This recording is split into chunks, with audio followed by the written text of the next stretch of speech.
नमस्कार, मैं डॉक्टर संतोष आपका स्वागत करता हूं आज के इस नए यूट्यूब के वीडियो में। लास्ट वीडियोस हमारा था कीनोट्स के ऊपर, अलग अलग ऑर्गन के ऊपर हमने बात किया। जो जो स्पेसिफिक पॉइंट्स है नॉर्मल बीमारियों के लिए दवाई के बारे में तो हमने बहुत सारे वीडियोस बनाए हैं, लेकिन कुछ ऐसे पर्टिकुलर सिम्टम्स होते हैं, पिकुलियर कैरेक्टरिस्टिक सिम्टम, जो ओवरलुक हो जाते हैं। आमतौर पर वो क्लिनिक में आते हैं और आप लोग उसके दवाइयाँ नहीं जानते, घबरा जाते हैं कि इसके लिए क्या कौन सी दवाइयाँ सिलेक्शन करें। तो उसी को आधार करके हमने ये पूरा सीरीज बनाया क्लिनिकल मैटेरिया का, जिसका सॉल्यूशन ये है कि एक एक जो कैरेक्टरिस्टिक सिम्टम है, कुछ ऐसे पिकुलियर सिम्टम आ जाते हैं कोई पेशेंट में, उनका स्पेसिफिक दवाई कौन कौन सी हो सकती है। एक लिमिटेड, बहुत सारे में से नहीं सिलेक्शन करना जिसमें मुश्किल होगा, 4-5 इंपॉर्टेंट दवाइयों के बारे में हम बताते हैं, या फिर कुछ दवाइयों को तो बहुत स्पेसिफिक मेडिसिन होते हैं, 1 या 2 दवाइयाँ होते हैं, तो वो आपके लिए सिलेक्शन करना बहुत ही आसान हो जाता है। फटाफट आप सिलेक्शन कर लेते हैं और उसका दवाई देके उसको क्योर कर सकते हैं आप। तो ये उसका फ़ायदा है। तो उन स्पेसिफिक कैरेक्टरिस्टिक पिकुलियर सिम्टम्स के बारे में हम चर्चा करते हैं आज। रेस्पिरेटरी जो सिस्टम है हमारा, नाक से लेकर फेफड़ों तक, जहाँ पर भी कुछ भी प्रॉब्लम अगर होता है, जैसे कि सांस लेने में तकलीफ हो, आस्थमा हो, खांसी हो, नाक से पानी बहना, इन तमाम चीज़ों के लिए, रेस्पिरेटरी सिस्टम के लिए कुछ इंपॉर्टेंट कैरेक्टरिस्टिक सिम्टम है और उनके कुछ पर्टिकुलर स्पेसिफिक मेडिसिन हैं। स्पेसिफिक मतलब वो एक ही हो सकता है, या 1 से 2 दवाई, या मैक्सिमम 4-5 दवाइयों में से आपको एक दवाई सिलेक्शन करना है। एक अगर लिमिटेड दवाई हम जान लेते हैं तो उनमें से दवा का चयन करना और उसको अप्लाई करना बहुत ही ईजी हो जाता है। क्लिनिकल मैटेरिया में ऐसे पर्टिकुलर पॉइंट्स दिए गए हैं, तो उसके आधार पर हमारा ये सीरीज चल रहा है।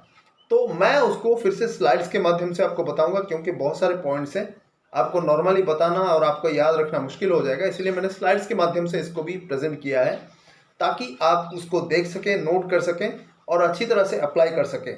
ये चीज़ अगर आप जान गए तो आपको रेस्पिरेटरी सिस्टम में पूरा महारत हासिल हो जाएगा, और कोई भी किसी भी तरह का सिम्टम आए पिकुलियर, आपको घबराहट नहीं होगी, तुरंत आप दवाई का सिलेक्शन करेंगे और अप्लाई करेंगे। दवा का जो पोटेंसी है मैं वीडियो के अंत में बताऊंगा आपको, स्लाइड्स के खत्म होने के बाद बताऊंगा कौन कौन सी पोटेंसी बेस्ट रहेगी रेस्पिरेटरी सिस्टम के लिए और कैसे आप उसका इस्तेमाल कर सकते हैं। तो आइए देखते हैं वो स्लाइड्स जो कि प्रॉपर तरीके से हमने प्रेजेंट किया है, और उनका जो कैरेक्टरिस्टिक सिम्टम, पिकुलियर सिम्टम और दवाइयाँ, स्पेसिफिक दवाइयाँ, उनके बारे में जानते हैं। आप इसको ज़रूर याद रख लीजिए।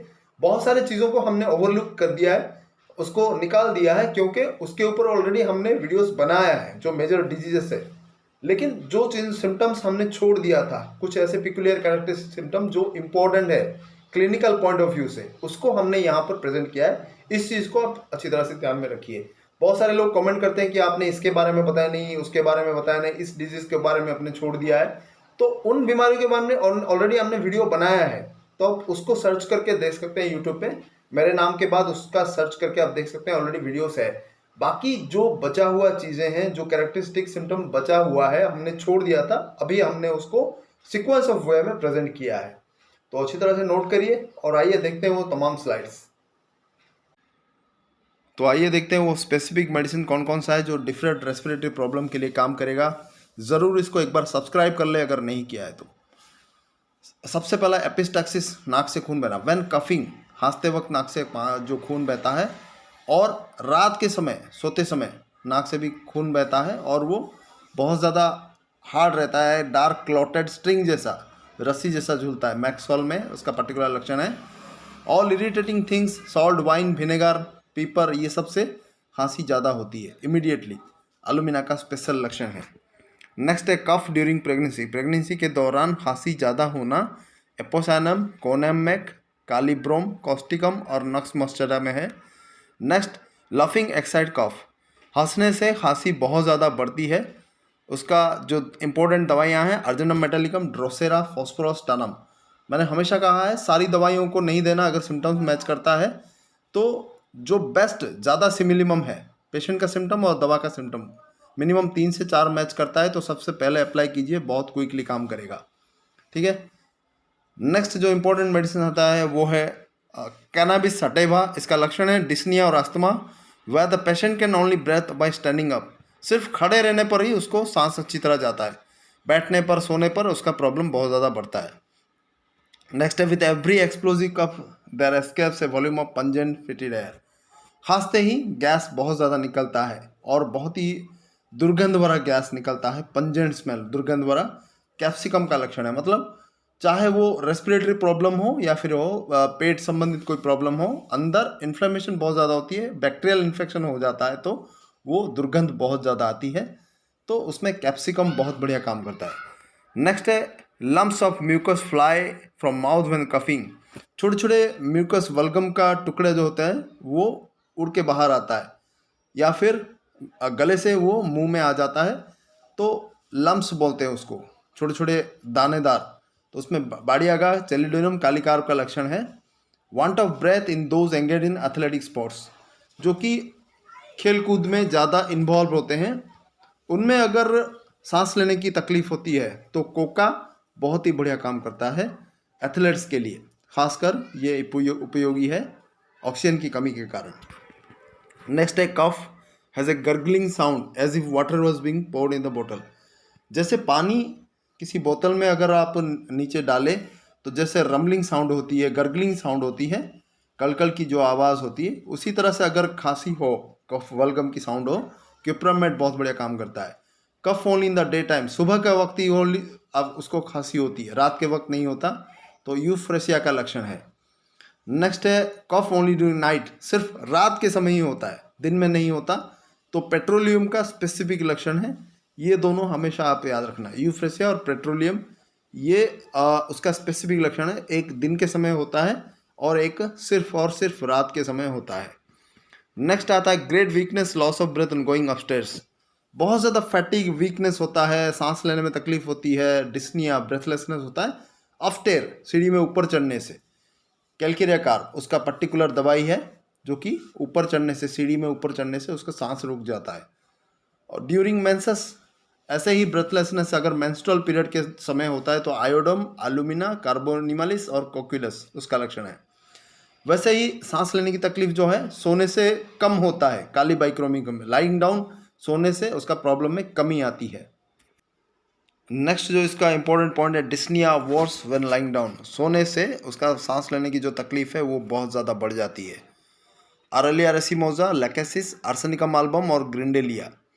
कफ डीप हॉलो लाइक कफिंग इन ए बैरल, एक खाली सा बैरल में, खाली सा बर्तन के अंदर या फिर बैरल में अगर कोई खांसे या आवाज़ करे तो कैसे री साउंड होके आता है, तो उस तरह का अगर आवाज़ आती है तो मेडोराइनम का स्पेसिफिक लक्षण है। ये पर्टिकुलर सिम्टम्स पेशेंट आपको एक्सप्लेन करेगा, ये पेशेंट के आधार पर ही आप इसको जान सकते हैं और उसका दवाई का सिलेक्शन कर सकते हैं। नेक्स्ट आता है least thing coming near mouth और नोज इंटरफेस विद ब्रीथिंग। थोड़ा सा भी कोई चीज़ आए नाक के आसपास या मुंह के आसपास तो उसको सांस लेने में तकलीफ होती है। लैकेसिस का एक स्पेसिफिक लक्षण है। नेक्स्ट आता है dyspnoea and sense of constriction can inhale with ease, सांस अंदर जाता है बहुत ईजी से, बात उसको जो सांस बाहर निकालने की कोशिश करें तब उसको बहुत ज़्यादा तकलीफ होती है। आसानी से सांस अंदर जाती है लेकिन बाहर आता नहीं है, स्पेसिफिक लक्षण है मेडोराइनम सम्बुकस का।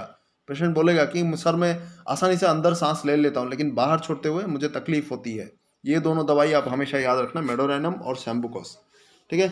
कफ on going from warm to cold air, गर्मी से ठंडक की ओर जाने से उसका प्रॉब्लम में वृद्धि होती है। कौन सा? खांसी बहुत ज़्यादा बढ़ती है, फॉस्फोरस। उसका ऑपोजिट है, ठंडक से गर्मी के गर्म कमरे के अंदर आने से बढ़ता है अगर खांसी, तो ब्रायोनिया स्पेसिफिक लक्षण है। कफ रिटर्न्स एवरी विंटर, हर सर्दी के मौसम में खांसी वापस आना सोलाइनम का लक्षण है। एक्सपेक्टरेशन प्रोफ्यूज, बहुत ज़्यादा कफ निकलता है उसका, like white of an egg, जैसे अंडे का जो वाइट पोर्शन है वैसे उसको वल्गम निकलता है सफ़ेद सफ़ेद करके, तो वो स्टैनम मेटालिकम का लक्षण है, उसमें छाती में बहुत ज़्यादा वीकनेस रहता है। एक्सपेक्टरेशन सॉल्टी, जो नमकीन वाला एक्सपेक्टरेशन होता है, जो कफ वल्गम निकलता है नमकीन लगता है टेस्ट में। काली आयोड, फॉस्फोरस, स्टैनम मेटालिकम, अम्ब्राग्रेसिया और सेपिया। पेशेंट बोलेगा कि जब मैं वल्गम निकलता है तो मुंह में टेस्ट वो सॉल्टी सॉल्टी नमकीन लगता है टेस्ट बहुत ज़्यादा। तो ये आप 5 दवाइयाँ याद रखना, काली आयोड, फॉस्फोरस, स्टैनम, अम्ब्राग्रेसिया और सेपिया। तो ये था आज का इम्पोर्टेंट दवाई। तो ये था आज का इम्पोर्टेंट स्लाइड प्रेजेंटेशन जो रेस्पिरेटरी सिस्टम के ऊपर था, उसका स्पेसिफिक मेडिकेशन के ऊपर हमने जाना। जैसे कि मैंने कहा था शुरुआत में, पोटेंसी के बारे में मैं कुछ बता देता हूँ। जैसे कि सांस संबंधी समस्या हो, सांस लेने की तकलीफ हो, या फिर खांसी बहुत ज़्यादा हो, बलगम भरा हुआ हो, तो इन चीज़ों के लिए जो एक्यूट कंडीशन है, आप मदर टिंचर या फिर 30 पोटेंसी को बहुत रिपीटेडली ले सकते हैं। फॉर एन एग्जाम्पल, खांसी अगर हो तो आप उसको, अगर स्पॉन्जिया देना है ड्राई कफ, तो हर 10-10, 15-15 मिनट में 6, 12 या 30 पोटेंसी को दे सकते हैं। लोअर पोटेंसी आप बार बार रिपीट कर सकते हैं, कोई प्रॉब्लम नहीं है। जैसे ही कंडीशन में इंप्रूवमेंट आ जाए, फिर आप उसका ड्यूरेशन बढ़ा देना, दिन में 2 बार 3 बार ऐसे करके दीजिए, फिर उसको बंद कर देना।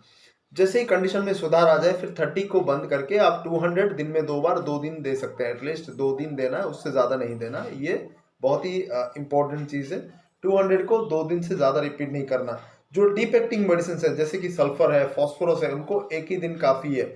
जो नोजूड्स है, बेसिलिनम है, ट्यूबरकुलिनम है, उसका सिंगल डोज भी दिया जाता है, सिंगल डोज ही काफ़ी हो जाता है, उसको दोबारा में रिपीट करना नहीं पड़ता। तो ये चीज़ें आपके लिए जानना बहुत ज़रूरी है। कौन सी चीज़ें कैसे अप्लाई करना है, हर एक चीज़ मैं यहाँ पर एक्सप्लेन कर रहा हूँ। आप वीडियो को शुरुआत से लेकर अंत तक देखिए, आपके लिए महत्वपूर्ण रहेगा। ऐसे ही बेहतरीन वीडियोस देखने के लिए ज़रूर आप सब्सक्राइब कर लें, बेल आइकन पर ज़रूर क्लिक कर लें, ताकि जो भी नया वीडियो मैं अपलोड करूँ तुरंत आपको नोटिफिकेशन मिले यूट्यूब की तरफ से, और आप उसको देख पाए और सीख पाए होम्योपैथी का ट्रीटमेंट। तो ये था आज का वीडियो, और ऐसे ही बढ़िया बढ़िया वीडियो सीक्वेंस में चलेगा।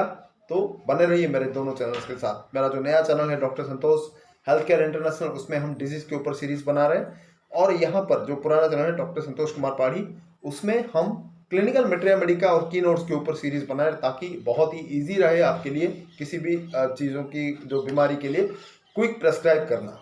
बहुत बहुत धन्यवाद, नमस्कार।